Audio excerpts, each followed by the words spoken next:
क्योंकि कहीं ना कहीं अगर आप देखोगे तो इंडिया के लिए बहुत क्रूशियल गेम है। चौथा गेम बहुत क्रूशियल है, काफी चीज दाव पे आपको देखने को मिलेगा। जी हाँ, काफी चीज आपको दाव पे कहीं ना कहीं देखने को मिलेगा इंडिया की तरफ से। खासकर बहुत इंजरीज हुई है, अगर आप देखोगे तो बहुत सारे प्लेयर्स इंजर्ड हुए हुए हैं, जिसमें कि ऋषभ पंत है और भी प्लेयर्स है काफी इंजरी हुए हुए हैं। कुछ प्लेयर को रेस्ट चाहिए, जैसे कि Jasprit Bumrah, work overload management है कुछ प्लेयर की, प्लस कुछ प्लेयर का फॉर्म अच्छा नहीं है। वहीं इंग्लैंड की तरफ से देखोगे तो इंग्लैंड उतनी ज्यादा कुछ चेंजेस नहीं किए हैं। और जैसे कि मैंने आपको लास्ट लाइव मैंने किया था, तो अब मैंने आपको बताया था कि इंग्लैंड का स्क्वाड मैं डिस्कस करूंगा।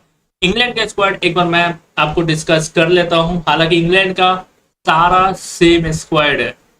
जो सेकंड मैच में इंग्लैंड का स्क्वाड था, वही स्क्वाड आपको जो थर्ड मैच में लॉर्ड्स में जो इंग्लैंड का स्क्वाड था थर्ड मैच के लिए, वही स्क्वाड आपको फोर्थ मैच में दिखेगा।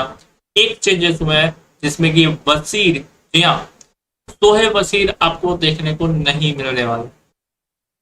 सोहेब वसीर आपको देखने को नहीं मिलने वाले हैं, और सोहेब वसीर के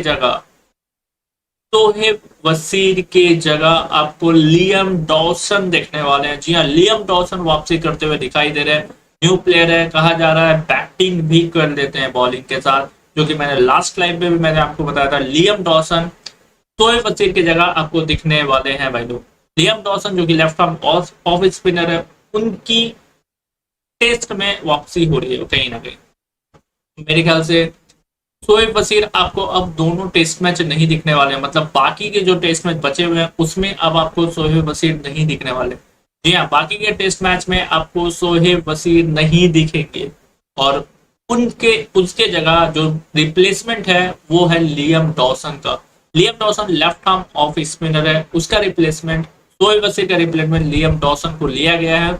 और एक चेंजेस जो कि मैं आपको नहीं बता पाया था, लास्ट स्क्वाड में जेमी ओवर्टन थे। जी हाँ, जेमी ओवर्टन लास्ट स्क्वाड में आई थिंक थे, तीसरा टेस्ट के लिए जेमी ओवर्टन स्क्वाड में थे। बट जो फोर्थ टेस्ट मैच का स्क्वाड है उसमें जेमी ओवर्टन का भी नाम देखने को नहीं मिलेगा।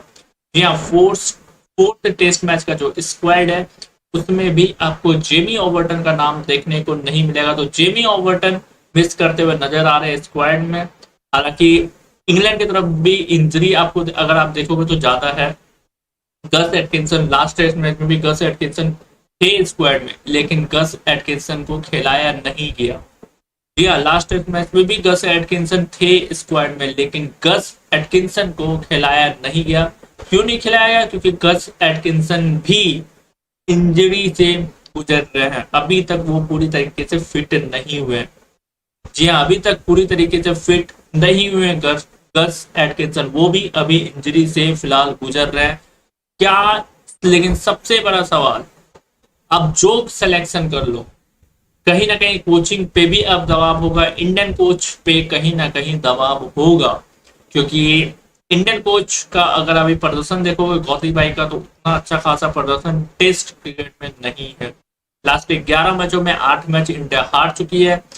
इस सीरीज में भी अगर आप देखोगे तो इंडिया 2 मैच हार चुकी है, पहला मैच और अब तीसरा मैच। और ये जो मैच हारी है लॉर्ड्स में, ये हाथ में मैच आया हुआ इंडिया हारी है। जी हाँ, हाथ वाला मैच ये इंडिया हारी है। तो ये ज्यादा दुख कहीं ना कहीं देगा कि हाथ हाथ में आया हुआ मैच इंडिया ये गवा दी है। तो ये कहीं ना कहीं ज्यादा दुख इंडिया को देने वाला है।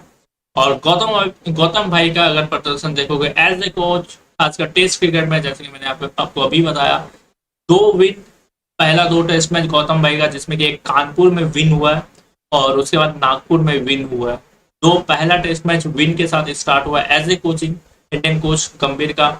उसके बाद अगर आप देखोगे तो 3 हार न्यूजीलैंड के खिलाफ, जो 3-0 से होम सीरीज हारी थी इंडिया, या 3-0 से जो होम सीरीज इंडिया हारी थी, वहां पे 3-0 से हार मिली थी इंडिया को।